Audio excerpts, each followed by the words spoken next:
उपोषण असणारे पण खूप कठोर असणारे खूप मोठं आंदोलन उभा राहणारे यातून महाराष्ट्रातल्या सगळ्या मराठ्यांनी समाजाच्या लेकराबाळाच्या कल्याणासाठी एक दिवस आपला वेळ अंतरवालीला समाजासाठी जातीसाठी द्यायचा म्हणून 30 मेला तो एक दिवस फिक्स ठरला आहे। दुसरं की हैदराबाद गॅझेटियरचा GR काढलेला असून सुद्धा प्रमाणपत्र दिले जात नाहीयेत।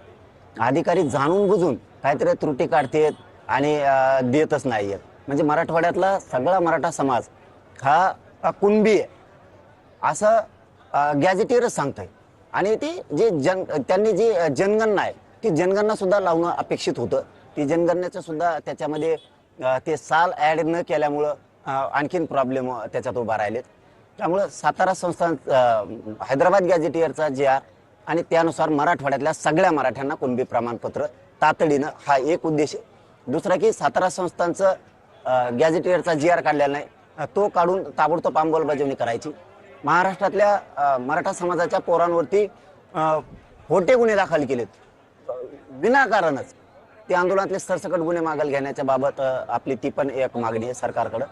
बलिदान गेलेल्या कुटुंबाला महामंडळात विद्युतमध्ये ह्या नोकऱ्या देण्याच्या संदर्भातला GR आहे। सारथीच्या मार्फत ज्या योजना बंद झाल्या त्या शिष्यवृत्त्या तिथल्या पोरांना नाही दिल्या जात नाहीत। त्याबाबतची ही मागणी आपण सांगितलं सरकारला की 30 मेच्या आत याची सगळी अंमलबजावणी करा। महामंडळाचे पण अण्णासाहेब पाटील विकास महामंडळाचे हप्ते ते पण थांबलेत त्यामुळे सुद्धा तेही परतावे दिले जात नाहीत। त्या संदर्भातलाही विषय घेतला। शिंदे समितीला मुदतवाढ दिली नाही आम्ही म्हणतो एक वर्ष द्या आणि तिला नोंदी पण शोधायला लावा याबाबतची सुद्धा आपण ती भूमिका घेतली। काही पोरं EWS मधले ACBC मधले जे पोरं नोकऱ्या वाचून वंचित ठेवले सरकारने MPSCचा विषय पाठीमागच ठेवलाय। म्हणजे ही जी जाणून बुजून ही जी हेळसांड चालली ना यामुळे आंदोलन करावं लागतं। 58 लाख नोंदी निघाल्यात त्या नोंदी ग्रामपंचायतला प्रत्येक लावणं खूप आवश्यक आहे। तोही विषय खूप महत्त्वाचा आहे। आणि ज्यांचे कुणबी प्रमाणपत्र निघालेत त्याच्यावरती त्यांनी ॲडमिशन केलेत काहीला नोकऱ्या लागल्यात त्याच्या व्हॅलिडिटी मात्र मुद्दाम जाणून बुजून ठेवल्या सरकारनं।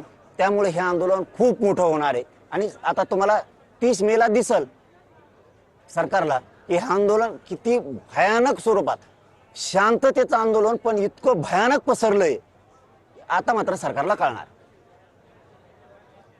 देवेंद्र फडणवीस ब्राह्मण आहे म्हणून त्यांना टार्गेट केलं जाते असा आरोप गणेश नाईकांनी केलाय।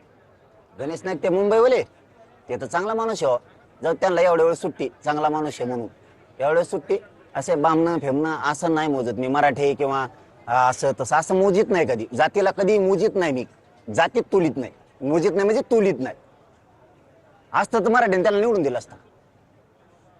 त्यात बामणाचा काय संबंध आहे? तो माणूस राज्याचा पालकत्व स्वीकारलेला माणूस त्यांच्यावरती जबाबदारी आमच्या गोरगरिबांचे प्रश्न सोडवणं आमच्या शेतकऱ्यांचे प्रश्न सोडवलं त्यांना नाही भांडायचं कोणाला भांडायचं।